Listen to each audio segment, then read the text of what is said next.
Hello दोस्तों, मैं हूं जतिन मेहता और आप देख रहे हैं जतिन मेहता कंप्यूटर क्लासेस। अगर आप टैली प्राइम को सीरियसली सीखना चाहते हो, जॉब, बिजनेस या अकाउंटिंग कैरियर के लिए, तो ये सीरीज आपके लिए परफेक्ट है। पिछले वीडियो में हमने कवर किया company alteration, backup and store, F11 की फीचर्स। अगर आपने वो वीडियो नहीं देखा तो पहले डिस्क्रिप्शन में लिंक दिया है, वो जरूर देखिए। आज का टॉपिक आज के इस टॉपिक में हम सीखने वाले हैं लेजर क्रिएट कैसे करते हैं, ग्रुप का क्या रोल होता है और मल्टीपल लेजर एक साथ कैसे बनाते हैं बिल्कुल प्रोफेशनल स्टाइल में। लेजर टैली का बैकबोन होता है। अगर आप लेजर समझ गए तो टैली आपको खुद समझ आ जाएगा। इस वीडियो में मैं आपको स्टेप बाय स्टेप दिखाऊंगा। Ledger create, group, select, opening balance, multiple ledger का यूज। इसीलिए वीडियो को एंड तक देखिए, स्किप मत करिए और साथ ही साथ प्रैक्टिस भी करते रहिए।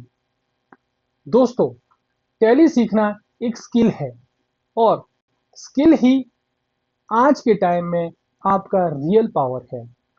चैनल को सब्सक्राइब करो, बेल आइकन दबाओ और मेरे साथ जुड़े रहो टैली का बेसिक से प्रोफेशनल बनाने के लिए।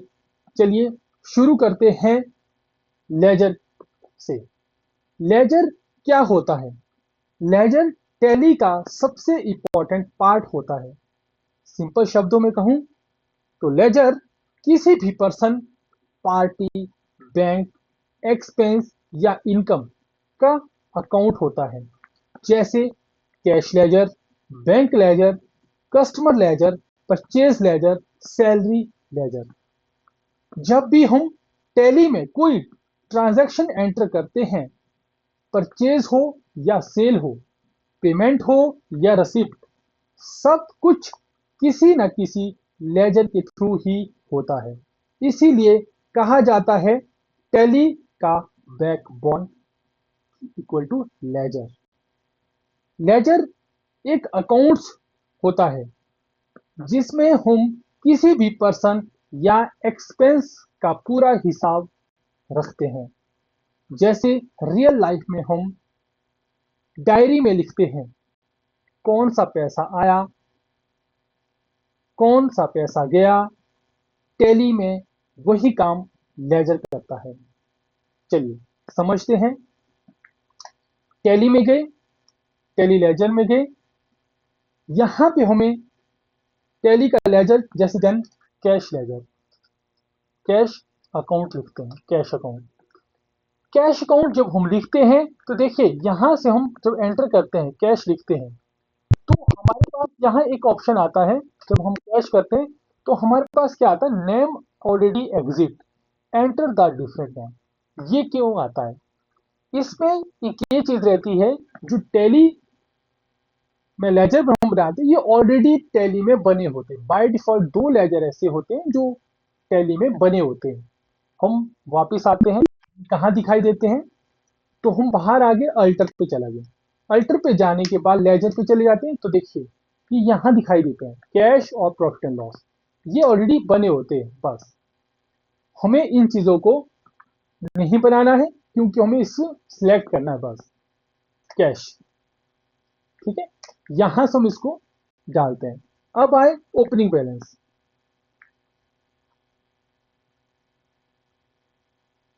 दोस्तों,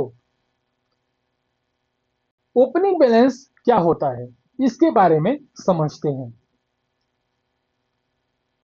दोस्तों, जब हम किसी लेजर में स्टार्टिंग का पैसा एंटर करते हैं, यूज करते हैं ओपनिंग बैलेंस। ओपनिंग बैलेंस का मतलब होता है नए अकाउंटिंग पीरियड से शुरू में जो अकाउंट अमाउंट पहले से मौजूद होता है। जैसे कैश में पहले से 50,000 पड़े हैं, कैश लेजर का ओपनिंग बैलेंस 50,000। बैंक में 1,20,000 है, पर बैंक लेजर का ओपनिंग बैलेंस क्या हो गया? 1,20,000। कस्टमर ने पहले से देना है 30,000, उसका ओपनिंग बैलेंस क्या हो गया? 30,000, डेबिट में चला जाएगा। टैली में यूज कैसे करते हैं? जब आप लेजर क्रिएट करते हो तो लेजर क्रिएट करते हो तो नीचे एक ऑप्शन आता है ओपनिंग बैलेंस, वहीं पर आप स्टार्टिंग अमाउंट डालते हो। याद रखो, asset expense debit opening balance होता है, liability income credit opening balance होता है। गलत साइड में ओपनिंग बैलेंस डाला तो पूरा ट्रायल बैलेंस बिगड़ जाएगा। ओपनिंग बैलेंस वो अमाउंट होता है जो किसी लेजर में पहले से मौजूद होता है जब नया पीरियड स्टार्ट होता है। एग्जाम्पल, जैसे नया रजिस्टर खोलते हो और पहले पेज पर लिखते हो स्टार्टिंग, जैसे कैश लिखा मैंने और यहां पे मैं 50,000 डाल दूंगा। टैली में वही काम ओपनिंग बैलेंस करता है। और डेबिट साइड चला गया, देन एक्सेप्ट यस। चलिए बाहर आते हैं, फिर से क्रेडिट पे चले जाते हैं, फिर से लेजर पे चले जाते हैं। अब हमने कैश बना दिया, अब हम बैंक बनाते हैं। एसबीआई,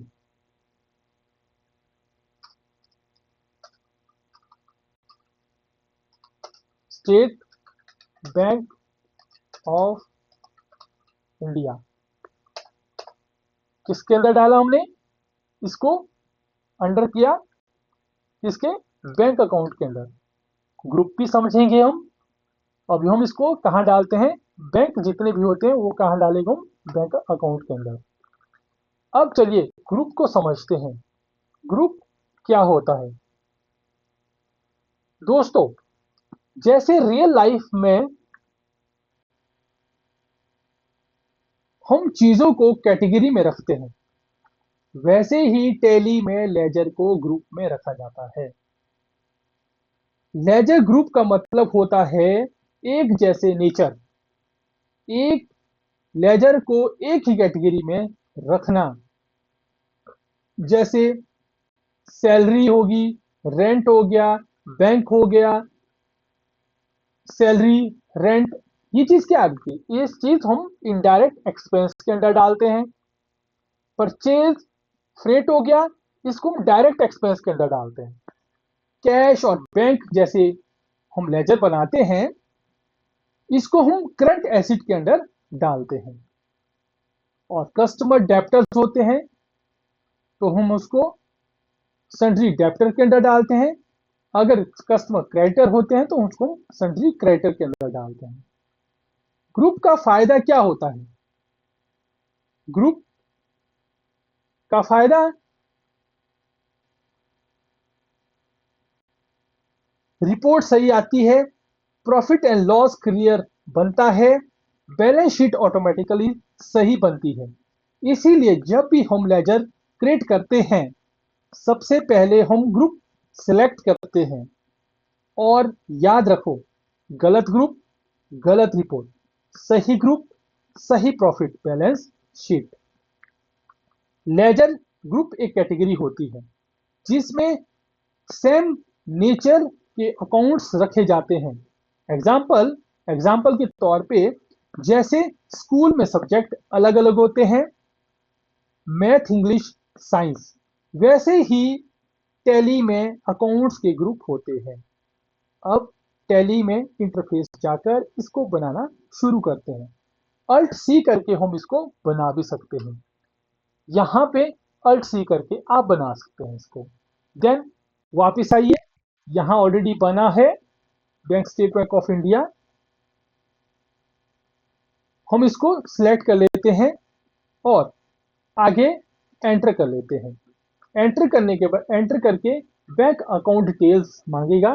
अकाउंट होल्डर का नाम, अकाउंट नंबर, आईएफएससी कोड, सारा कुछ डिटेल डाल के हम इसको एंटर कर लेते हैं, ब्रांच डिटेल डाल देते हैं। अगर इसमें आप बैंक में चेकबुक है तो आप यहाँ पे चेकबुक इशू कर सकते हैं कि भाई यहाँ यस है, मेरे पास चेकबुक है, और उसका नंबर यहाँ पे डाल सकते हैं। जैसे मैंने यहाँ पे नंबर डाला, देन एंटर करके अब 0112 554 576, देन एंटर करके कितने चेक मेरे पास 32 चेक नंबर है। देन चेकबुक नाम, यहाँ नेम ऑफ चेकबुक का नाम यहाँ डाल सकते हैं, देन एंटर करके यस कर सकते हैं। कि अनेबल प्रिंटिंग, कि प्रिंट में ये ऑप्शन आना चाहिए चेकबुक, यस, देन यस करिए, देन एक्सेप्ट। और बैंक रिफ्रेशन कब से होना चाहिए शुरू, तो आप रिकंसलेशन भी कर सकते हैं, देन यस कर सकते हैं। यहाँ से नाम और address, state bank of India कहाँ पे आपका बैंक है वो आप एड्रेस यहाँ डाल सकते हैं। देन उसके पिन कोड डाल दीजिए जिस जगह पे आपका हुआ है, और यहाँ ले 1,20,000, देन 1,20,000 मैंने क्या डाला, स्टेट बैंक ऑफ इंडिया का। जब मैं इन चीजों को डेबिट करता हूँ, देखो ये डेबिट साइड चला गया, बट यहाँ क्या हो गया, ओपनिंग बैलेंस में अमाउंट बढ़ते रहे। तो इसके साथ ये एक्सेप्ट कर सकते हैं। इसी तरह से हम लेजर को क्रिएट करते हैं। तो बारी बारी से जितने भी लेजर है वो आप इस तरह से उसको क्रिएट करिए। इसका एक मेन, अब इसमें एक लेजर सीखते हैं, सन्ड्री क्रेडिटर और सन्ड्री डेब्टर्स। जो डेब्टर कस्टमर की जो लेजर बनाए होते हैं वो किस तरह से बनाते हैं। जैसे हमारे एग्जांपल राम ट्रेडर हम डाल देते हैं, राम ट्रेडर्स अकाउंट। ये किसके अंदर, राम ट्रेडर अकाउंट किसके अंदर आ गया, जैसे मान के चलिए आपके हमारे पास क्या है, सन्ड्री डेब्टर्स है। सन्ड्री डेब्टर है तो maintain bill by bill detail. अब ये समझते हैं कि मेंटेन बिल बाय डिटेल कहाँ जरूरी है और क्यों जरूरी है maintain bill by bill detail. अगर ये ऑप्शन आपको नहीं दिखाई दे रहा है तो देखिए हमें क्या करना है, हमें F11 प्रेस कर देना है। F11 प्रेस करने के बाद आपको यहाँ enable bill by bill entry को यस करना है। अगर नहीं दिखाई देगा, अगर यहाँ दिखाई दे रहा है तो यस रहने, क्योंकि ऑलरेडी आपने यस किया हुआ है, इस वजह से वो दिखाई दे रहा है। ठीक है, तो यहां से हम एक्सेप्ट कर देंगे। और डिफॉल्ट क्रेडिट पीरियड, कि कितने दिन का पीरियड है, आपने बिल जो है वो कितने दिन का पीरियड रखा है, मतलब कि 1 मंथ रखा है। आप 1 लिखोगे तो एम प्रेस करोगे तो देखिए ये होता क्या है। सबसे पहले इसको समझेंगे, मेंटेन बिल बाय डिटेल होता क्या है, इसको भी समझेंगे। देन यहाँ से एक्सेप्ट करके हम थोड़ा सा क्या कर लेते हैं, यहाँ पे अमाउंट डाल देते हैं। यहाँ हम डाल देते हैं 80,000 का, डाल देते हैं 80,000 डाल देते हैं। चलिए डेबिट कर दिया। अब यहाँ पे इसको समझेंगे कि होता क्या चीज है, मेंटेन बिल बाय डिटेल क्या होता है। दोस्तों, जब हम किसी कस्टमर या सप्लायर के साथ बिल इनवॉइस के अकॉर्डिंग पेमेंट रिसीव ट्रैक करते हैं, यूज करते हैं, मेंटेन बिल बाय डिटेल बनाना पड़ता है। सिंपल शब्दों में कहूं, कौन सा बिल क्लियर हुआ, कौन सा पेंडिंग है, ये सिस्टम बताता है।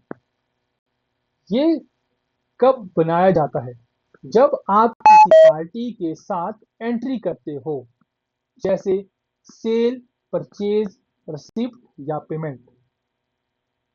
मेंटेन बिल बाय डिटेल का मतलब है हर बिल को अलग अलग रिकॉर्ड रखना, कौन सा पेंडिंग, कौन सा पेड। ऑफिस और सीए फर्म में अकाउंटिंग तभी तभी प्रोफेशनल होती है जब बिल बाय बिल मेंटेन होता है।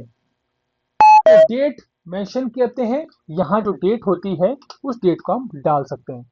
ये डेट, जैसे यहाँ पे मैं एंटर किया, डेट डाल दीजिए 1/4, तो यहाँ पे बिल का नंबर, इनवॉइस नंबर डाल दीजिए। जैसे इनवॉइस नंबर है INV फॉरवर्ड स्लैश 012-104, इस तरह से हम इसको डाल सकते हैं। एंड अगर ये इनवॉइस सामान के लिए 4-5 साल के नीचे है तो आप इसको कंट्रोल C से कॉपी भी कर सकते हैं। और कितने दिन का क्रेडिट पीरियड है, 15 डेज है तो 15 लिखिए। अगर 1 M लिखा है तो M करिए, 1 मंथ करिए। अगर 1 ईयर है तो वाई प्रेस करेंगे तो देखिए ऑटोमेटिक आपको आगे लिखने की जरूरत नहीं होती है। 15 डेज है तो एंटर कर लिए 15 डेज। अब आपका ये जो बिल है 104 जो है आपका जो बिल नंबर है ये 20,000 का होगा। देन 20,000 इनवॉइस तो आप 20,000 लिखिए। उसके आगे फिर इसके बाद डेट डाल दीजिए 104 देन इनवॉइस नंबर कंट्रोल भी प्रेस करिए और लास्ट का जाकर जैसे 105 या फिर 106 है कोई भी इनवर्स नंबर है क्योंकि आगे के वर्ड अगर सेम होंगे पीछे का चेंज करना तो इसलिए आपका इजी हो जाता है। तो जैसे 30 डेज किया और 60,000 या फिर मैंने यहाँ पे 40,000 का बिल है मेरे पास 40,000 का बिल है तो इस तरह से आप ये चीजें कर सकते हैं। ऑन अकाउंट में आप ये चीजें देख सकते हैं कि ऑन अकाउंट में भी ये चीज क्या हो गया आप यहाँ से चेक कर सकते हैं एक्सेप्ट और यहाँ से एक्सेप्ट कर सकते हैं एक्सेप्ट और यस। बस इस तरह से हमें मेंटेन बिल बाय डिटेल भी मेंशन कर सकते हैं। तो आगे हम सीखेंगे मल्टीपल लेजर। इसी तरह से लेजर बनाया जाता है। ग्रुप यहां से बनता है यहाँ ग्रुप बाय डिफॉल्ट बना होता है। देख सकते हैं जब ग्रुप में जाते हो देखिए अल्टर पे जाते हैं अल्टर पे आपको यहाँ पे ग्रुप सारे के सारे बने होते हैं बाय डिफॉल्ट बने होते हैं। अगर कुछ चेंजिंग करनी तो आप यहाँ से चेंज कर सकते हैं अल्टर पे जाके चेंज कर सकते हैं एंड क्रिएट पे जाके अगर नया बनाना तो ग्रुप यहाँ पे इजिली बना सकते हैं। देन एग्जांपल जैसे मान के चलिए मुझे आउटस्टैंडिंग का ग्रुप बनाना है आउटस्टैंडिंग एक्सपेंस का ग्रुप बनाना है तो हम एंटर करेंगे और इसको करंट लायबिलिटीज के अंदर डालते हैं क्योंकि ये करंट लायबिलिटीज के अंदर आता है। बस इसको हम ये एक्सेप्ट कर देंगे देन एक्सेप्ट कर देंगे बस इस तरह से ग्रुप बने होते हैं। अब लेजर में चेक करेंगे कि ये बना है तो देखिए जब हम कोई लेजर बनाते हैं आउटस्टैंडिंग सैलरी जैसे आउटस्टैंडिंग सैलरी के नाम से हमने यहाँ पे बना दिया तो हम एंटर करते हैं तो यहाँ देखिए आउटस्टैंडिंग जो हमारे पास एक्सपेंस है ये आ चुका है। आउटस्टैंडिंग एक्सपेंस यहाँ पे आप लेजर में अमाउंट डालेंगे जैसे मान लो 5,000 क्या है हमारे पास सैलरी है जो आउटस्टैंडिंग रही है देन एक्सेप्ट और देखिए ये क्रेडिट साइड आपका चला गया एक लायबिलिटी है आपकी कंपनी की ठीक है देन एक्सेप्ट।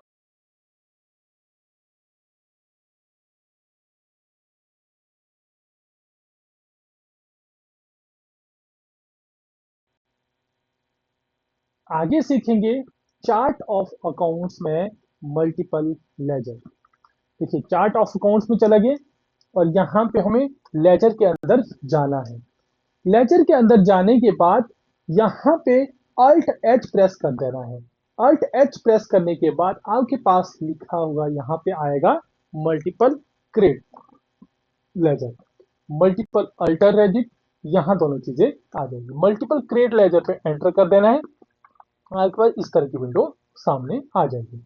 अब इसको समझेंगे मल्टीपल लेजर का मतलब क्या होता है। एक ही स्क्रीन पर बहुत सारे लेजर बनाना फास्ट और टाइम सेविंग तरीके से। जैसे आपको एक साथ बनाना है रेंट भी बनाना है सैलरी भी बनानी है इलेक्ट्रिसिटी भी बनानी है इंटरनेट लेजर भी बनाने हैं तो एक एक करके बनाने के बजाय हम मल्टीपल लेजर से 1 मिनट में सब बना सकते हैं। तो कैसे देखिए हमने एंटर किया ऑल आइटम्स पे ऑल आइटम्स एंटर किया हमने यहाँ पे रेंट बनाना है रेंट अकाउंट तो किसके अंदर आ गया रेंट आ गया इनडायरेक्ट एक्सपेंस के अंदर तो हम इसको इनडायरेक्ट एक्सपेंस के अंदर करते हैं। ओपनिंग बैलेंस जो भी डालना है यहाँ पे आप डाल दीजिए। उसके बाद आपके पास रेंट हो गया रेंट के बाद सैलरी आ गया सैलरी अकाउंट बता दिया देन यहाँ पे हमने सैलरी इनडायरेक्ट एक्सपेंस है तो हम इसको एंटर कर लेते हैं। तो इसी इसी तरह से आप इसमें बना सकते हैं सब चीजों को बना सकते हैं एक साथ ये इजिली बन के तैयार हो जाता है। तो दोस्तों आज हमने सीखा लेजर क्रिएट करना ग्रुप का यूज मल्टीपल लेजर का कॉन्सेप्ट। नेक्स्ट वीडियो में हम सीखेंगे आगे का कस्टम कॉस्ट सेंटर के बारे में और इसके अलावा और भी बहुत कुछ। तो नेक्स्ट वीडियो में इसीलिए नेक्स्ट क्लास मत मिस करना। मिलते हैं नेक्स्ट वीडियो में। जय हिंद।